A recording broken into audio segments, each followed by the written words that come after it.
Welcome to tutorial 4 in the video version of the Bowling League Tuneup Quick Start. In this video, we're going to learn how to enter and edit bowler scores. Here's the ball and chain league that we've created in previous videos, and if you recall, these numbers represent bowlers' book or estimated averages coming into the league. By typing in these book or estimated averages, it allowed us to do a preseason league analysis. There are great advantages to using Bowling League Tuneup during the season. By recording the bowler actual scores, doing so will allow you to produce bowler performance sheets, which can be distributed to the bowlers. It will also allow league officials to monitor league fairness and explain league outcomes, and even detect cheating in the form of sandbagging or dumping, practices which are known to be prevalent in handicap leagues. So let's get started in entering actual bowler scores. Let me first start by sorting by team name, and we'll just click on the first bowler on the first team. Remember, we never did give names to the bowlers. We can do that now, replacing the default of Team 1 Bowler 1. Let's say this is Joe Bowler. Rather than typing in first name and last name, I'm going to type in the last name, a comma, and the first name. Doing this will allow Bowling League Tuneup to sort bowlers by their last names. When you click off of that field, it will always show as first name, last name. So note that this 147 is the average we typed in for the bowler, and it indicates that we supplied the average ourselves. We typed it in. The frame down below, use computed bowler data, allows us to type in actual bowler scores into this grid. And then this box would be checked when we do that. Note also there's one other field here for book average. Suppose Joe Bowler has a 152 book average. Now note the phrase in parentheses not currently used shows us that we're not using book average in this league. We didn't check this box on the main form. A lot of leagues will use the bowler's book average for 2, 3, 4 weeks to start the season, in which case it's important to have this. So since we're not using book averages, it doesn't matter here. In order to enter Joe Bowler's scores, we can just click on the first cell on the first week, and that brings up the score entry mode window. The simplest thing we can do is just type in a score. Suppose Joe Bowler's first game of the season was a 163. We'd type that in under score and click OK or just hit enter, and the 163 goes in as the first game on the first week of the season in Joe Bowler's grid. The cursor automatically moves to game 2. Let's suppose in game 2 he bowled a 149, and in game 3 he bowled a 132. These scores combine to give Joe a 148 average. By typing the scores down here, the Use Computed Bowler checkbox gets checked. Up here will always show the current average. As we update the scores in the grid, the average trend and volatility will get updated automatically up here. Let's say in Joe's second week, he bowled a 177 for his first game, and a 157 for the second game, and a 149 for the third game. So now his new average is 154. He's got a trend of +6 and a volatility that's low. Now there's more that can happen, obviously, than a bowler showing up every single week and bowling a game. Bowlers can be missing, and the score entry mode window allows you to take these possibilities into account.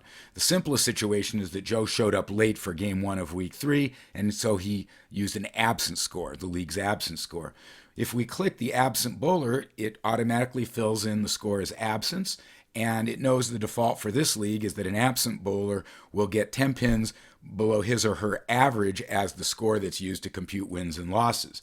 When I click OK, it shows up as this kind of entry, an absence score, 10 pins below average, in red, meaning Joe didn't actually bowl this game.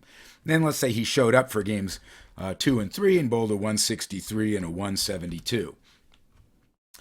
Now in the fourth week, let's say Joe didn't show up at all, but the team found a substitute bowler for Joe, and the substitute bowler had a 181 average.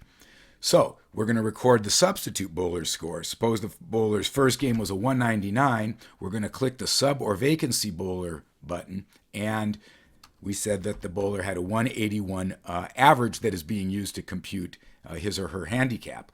When we click OK, this is how a substitute bowler score shows up. The bowler bowled a 199 with his or her handicap being based on a 181 average. Then let's say the next game was a 161.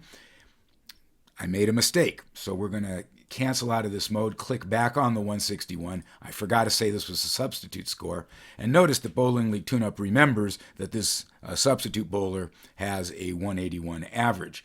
And then the third game was a 204. And again, it's a substitute bowler. Now let's say Joe bowled in the fifth week of the season and bowled a 143 and a 188 and a 210. Nice game for Joe. All right, so here's 5 weeks worth of scores for Joe. Note that the average, trend, and volatility that are shown take all of these scores into account, including these red scores where Joe was missing. That's because all of these games are important to being able to determine a team's chances in a league. When we produce Joe Bowler's performance sheet, it will only show the scores that Joe actually bowled. I'm going to cancel out of score entry mode and click OK. When I click OK, we can see that Joe's average has changed to a 167. And not only that, it's now shown in blue, meaning this is based on the scores that we just typed in. It's not an average that we supplied, it's a computed average.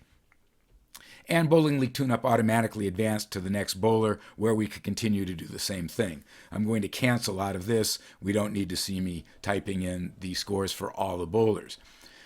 There's some editing that can be done as well. If we click back on Joe Bowler, we can say, uh-oh, somebody screwed up. Joe didn't even show up until week 2 of the league. Week 1, we used a vacancy score, and let's say the league's vacancy score is 150. If you click on any of the week numbers, here we'll click on week 1, it brings up row edit mode, and we can click insert row to insert a row there, cancel out of row edit mode, click here, and we're going to say this was a vacancy score. So if I click on vacancy score, Bowling League Tuneup knows that this league's vacancy score is 150, based on a 150 average. No penalty for having a vacancy bowler. When I click OK, that fills in.